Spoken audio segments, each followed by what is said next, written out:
बिस्मिल्लाहिर्रहमानिर्रहीम। अस्सलाम वालेकुम स्टूडेंट्स। हम डिस्कस कर रहे हैं सब्जेक्ट जो है हमारा बायोकेमिस्ट्री, ठीक है, एमएससी ज़ूलॉजी में। तो हमने यहाँ पर जो हम टॉपिक डिस्कस कर रहे थे वो थे लिपिड्स। लिपिड्स में हमने सिंपल लिपिड्स जो है डिस्कस किए, फिर हमने ट्राइसाइक्लिसरोल से रिलेटेड भी डिस्कस किया। आज जो हम डिस्कस करेंगे वो है हमारे कम्प्लेक्स लिपिड्स।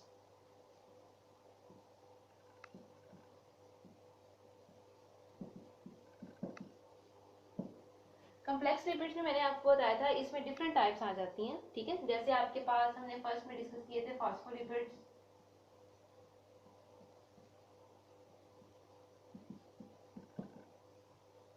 ठीक है। और फॉस्फोलिपिड्स में हमने इसकी टू टाइप्स जो है वो डिस्कस की थी कि या तो इसमें हम जो है वो डिस्कस कर सकते हैं ग्लाइकोफॉस्फोलिपिड्स,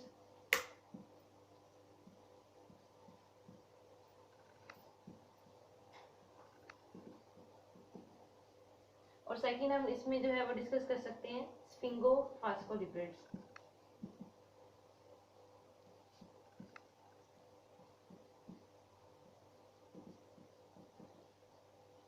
ठीक है। और सेकंड टाइप जिसमें हम लिपोप्रोटीन्स भी डिस्कस करते हैं।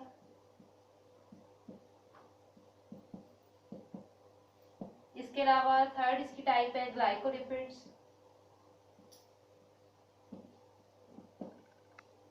इसी तरह से इसमें अमीनो लिपिड्स आ जाते हैं,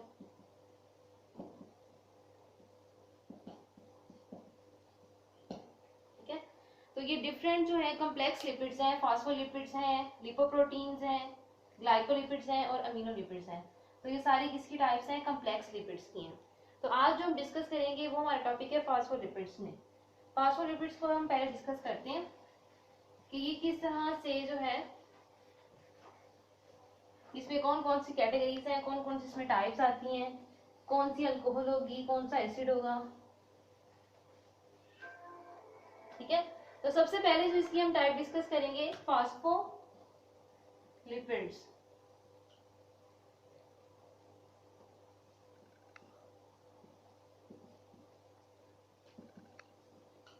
ठीक है।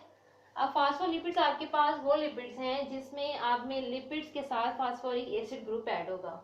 इसमें आपके पास एक तो टू टाइप्स में डिस्कस की थी, एक आपके पास है ग्लिसरोफॉस्फोलिपिड्स और सेकंड आपके पास है स्फिंगोफॉस्फोलिपिड्स।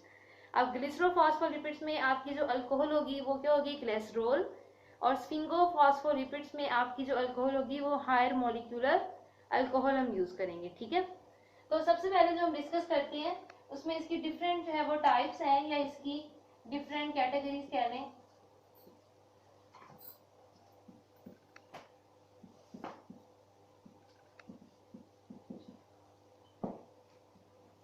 तो सबसे पहले जो हम डिस्कस करेंगे वो आपके पास क्या है? फास्फाटिडिक एसिड।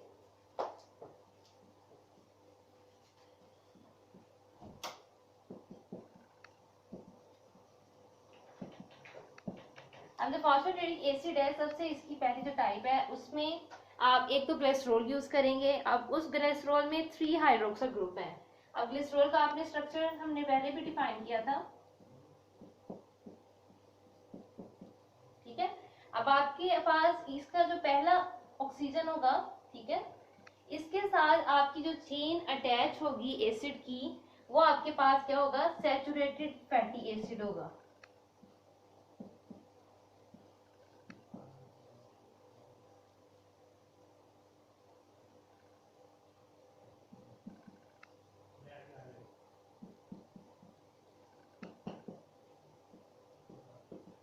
ठीक है। इसके साथ आप कोई भी सैचुरेटेड फैटी एसिड जो है वो यूज करेंगे।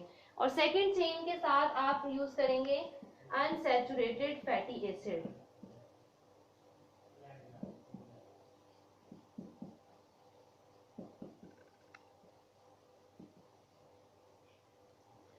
और जो थर्ड चेन आएगी उसमें आपने ऑक्सीजन के साथ, आपको पता है कि इसमें फॉस्फोटिडिक एसिड में एक तो आपका ग्लिसरॉल होगा और इसमें आपने जो मेन चीज है वो आपका क्या है?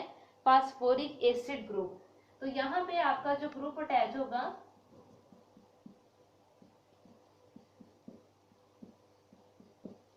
ठीक है, तो ये आपका फास्फोरिक एसिड ग्रुप होगा। अब आपके पास ये जो कार्बन है इसको आप अल्फा कार्बन भी कहते हैं या कार्बन नंबर 1 भी कहते हैं। सेकेंड कार्बन जो होती है वो आपकी बीटा कार्बन होगी और थर्ड कार्बन जो होगी वो आपकी गैमा कार्बन होगी। इसको आप 1, 2 एंड 3 भी असाइन कर सकते हैं। ठीक है, तो इस तरह से आपका जो ग्लिसरॉल है उसमें कार्बन नंबर 1 या अल्फा कार्बन पे कोई भी हम सैचुरेटेड फैटी एसिड अटैच करेंगे और कार्बन नंबर 2 पे जो है आपका अनसैचुरेटेड फैटी एसिड अटैच होगा। ठीक है, और कार्बन नंबर 3 पे आपका फास्फोरिक एसिड ग्रुप अटैच होगा। तो इन तीनों के मिलने से आपका जो कंप्लीट एक स्ट्रक्चर डिवेलप होगा, उस स्ट्रक्चर को आप क्या कहते हैं, फास्फोरेटिक एसिड। ठीक है, तो ये किसकी टाइप्स में आता है, फास्फोलिपिड्स की टाइप में इसको हम डिस्कस करते हैं। ठीक है, और इसकी जो एप्लीकेशन है, इसका जो हम फंक्शन डिस्कस करते हैं, ये आपके पास जो है वो एज अ इंटरमीडिएट यूज होता है। ठीक है, use as intermediate in reaction.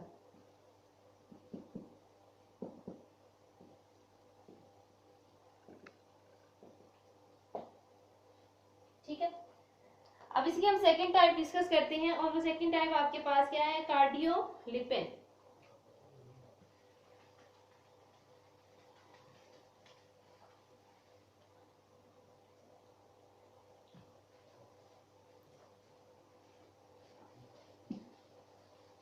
Cardiolipin जब हम डिस्कस करते हैं उसमें भी आपके पास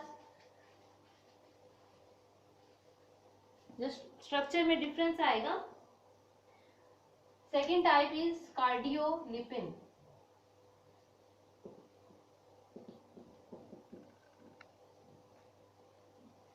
अब कार्डियोलिपिन जो है वो आपके पास कैसे सिंथेसाइज होता है, इसमें आप 2 फास्फोरेटिक एसिड यूज करते हैं और वो दोनों किसके साथ कंबाइन होते हैं, with the help of glycerol. ठीक है, अभी हमने यहाँ पर बात की है कि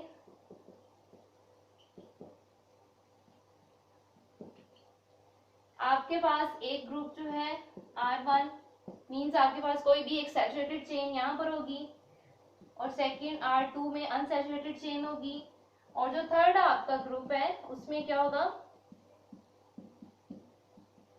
फास्फोरिक एसिड होगा। ठीक है, अब ये जो आपके पास है ये हमने डिस्कस किया था फास्फोरेटिक एसिड में। अब इस तरह के ये क्या है, डाई फास्फोरेटिक एसिड है, और इन दोनों का कॉम्बिनेशन जो है वो किसके साथ है, ग्लिसरॉल के साथ।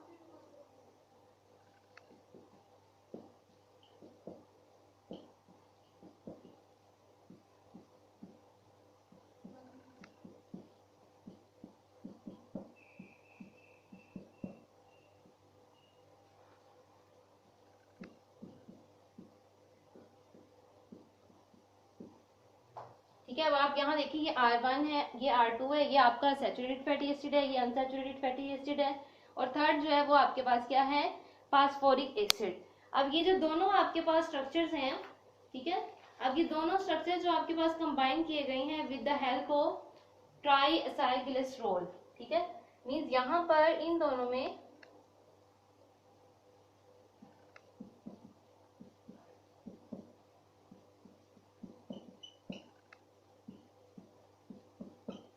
ये जो आपका सेंटर वाला एक यूनिट है इसको आप क्या कहते हैं, ये ग्लिसरॉल है आपका।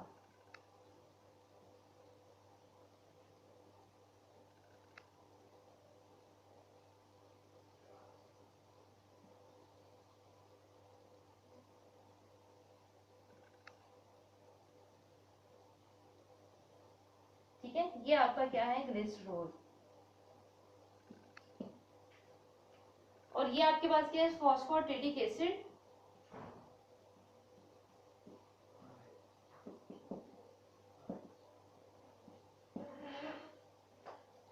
ठीक है, और ये आपके पास एक ग्रुप है ये,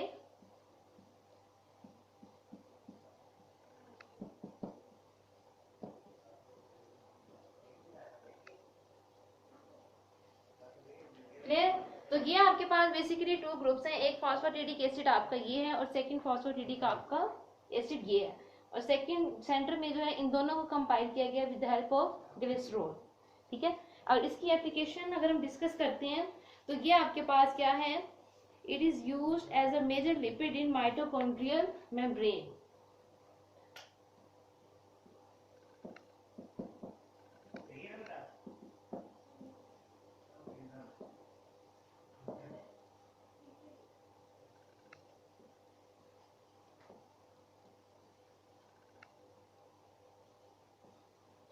ठीक है। तो ये जो आपका लिपिड है कार्डियोलिपिन, ये जो है एज ए मेम्ब्रेन यूज होता है और ये कैसे सिंथेसाइज होता है, with the help of 2 phosphatidic acid combined with glycerol. ठीक है। अब इसकी जो हम थर्ड टाइप डिस्कस करते हैं, इसकी थर्ड टाइप हम डिस्कस करते हैं लेसिथिन।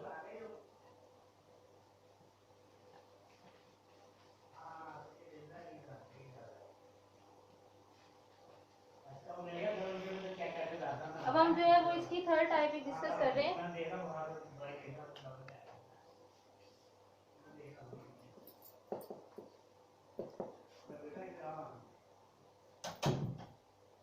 लेसिथिन डिस्कस करते हैं। अब लेसिथिन कैसे सिंथेसाइज होती है, इसमें जो आपका स्ट्रक्चर है उसमें तो एक आपका, जैसे आपने ग्लिसरॉल था, एक आपका ग्लिसरॉल होगा, एक कार्बन पे जो है आपका सैचुरेटेड फैटी एसिड होगा, एक कार्बन पे आपका अनसैचुरेटेड फैटी एसिड होगा, और एक थर्ड जो कार्बन है उस पे आपका क्या होगा, फास्फोरिक एसिड। अब फास्फोरिक एसिड में जो आपका फास्फोरस है उसके साथ कोई भी अमीन जो है वो अटैच होगी, कोई भी बेस या अल्कली हम यूज करते हैं। ठीक है। तो अगर हम देखते हैं इसके स्ट्रक्चर को,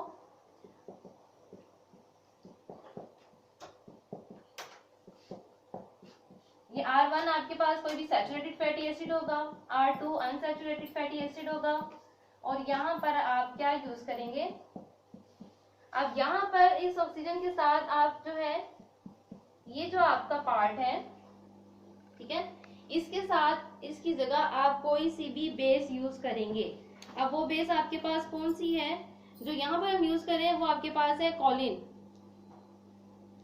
ठीक है। अब कॉलिन जब आप बेस यूज करेंगे तो आपके पास जो इसमें आएगा,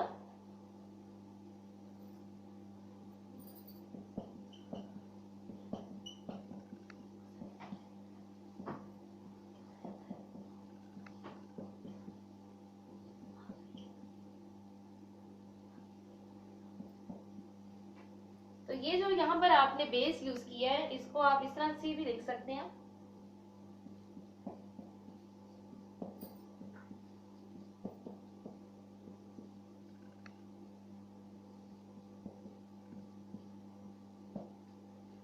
ये आपकी बेस कौन सी है, कोलिन।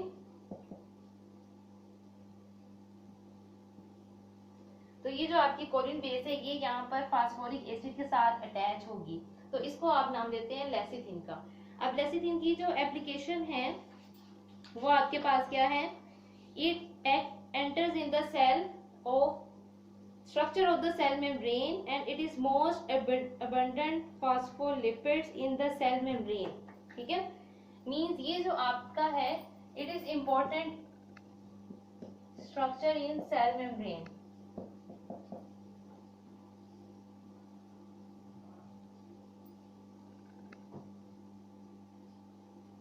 ठीक है ना। तो ये जो आपने जितने भी हमने फास्फोलिपिड्स जो डिस्कस किए हैं आज, 3 टाइप जो हमने उसकी डिस्कस की हैं। एक जो हमने डिस्कस किया है उसमें हमने डिस्कस किया है कि आप किस तरह से जो है लिपिड्स को जो है अपने, अगर आपका लिपिड्स कॉम्प्लेक्स लिपिड है तो इसमें एक तो आपकी स्पीशीज लिपिड है और दूसरा साथ कोई भी ग्रुप होगा। ठीक है। तो जो है आपको फास्फोलिपिड्स में क्या होगा, लिपिड्स के साथ आपका फास्फोरिक ग्रुप भी अटैच होगा, और वो मोस्टली जो आपकी कार्बन नंबर 3 है, कार्बन नंबर 1, 2 एंड 3, और 3 कार्बन के साथ ही मोस्टली आपका फास्फोरिक ग्रुप जो है वो अटैच होता है। अब ये फास्फोरिक ग्रुप जो है ये आपका डिफरेंट फॉर्म्स में, डिफरेंट स्ट्रक्चर में या डिफरेंट फंक्शनल ग्रुप्स के साथ रिएक्ट करता है। इसी वजह से इसकी जो है वो डिफरेंट कैटेगरीज और डिफरेंट इसकी टाइप्स हैं। ठीक है। पहली जो हमने टाइप इसकी डिस्कस की थी उसमें हमने डिस्कस किया था फास्फोटिडिक एसिड, उसमें आपका जस्ट सिंपल 3rd पोजीशन पे फास्फोरिक एसिड ग्रुप अटैच था। ठीक है। सेकेंड टाइप जो हमने इसकी डिस्कस की थी उसमें क्या था, आपके पास 2 फास्फोटिडिक एसिड ग्रुप थे और उन दोनों को कंबाइन किया गया था ग्लिसरॉल के साथ। और थर्ड टाइप जो इसकी हमने डिस्कस की है लेसिथिन, तो इसमें लेसिथिन में हमने ये डिस्कस किया है कि ये जो है आपका फास्फोरिक एसिड ग्रुप ये किसी भी जो है वो बेस के साथ रिएक्ट करता है, और वो जो है वो बेस कौन सी है, कॉलिन। तो ये कॉलिन के साथ जो रिएक्ट करेगा तो आफ्टर रिएक्शन, ठीक है, इसका ये जो प्रोडक्ट आएगा इसको आप क्या कहते हैं, लेसिथिन। और ये जितने भी जो है फास्फोलिपिड्स हैं ये आपकी सेल मेम्ब्रेन के अंदर आपके माइटोकॉन्ड्रिया में बहुत ही ज़्यादा हेल्पफुल होते हैं। तो ये जो अब स्ट्रक्चरल लिपिड्स हैं मेम्ब्रेन के अंदर, ये हम यूज़ करते हैं। ठीक है, तो आज के लेक्चर में हम इतना ही डिस्कस करते हैं। नेक्स्ट लेक्चर में इंशाल्लाह नेक्स्ट जो है वो डिस्कस करेंगे।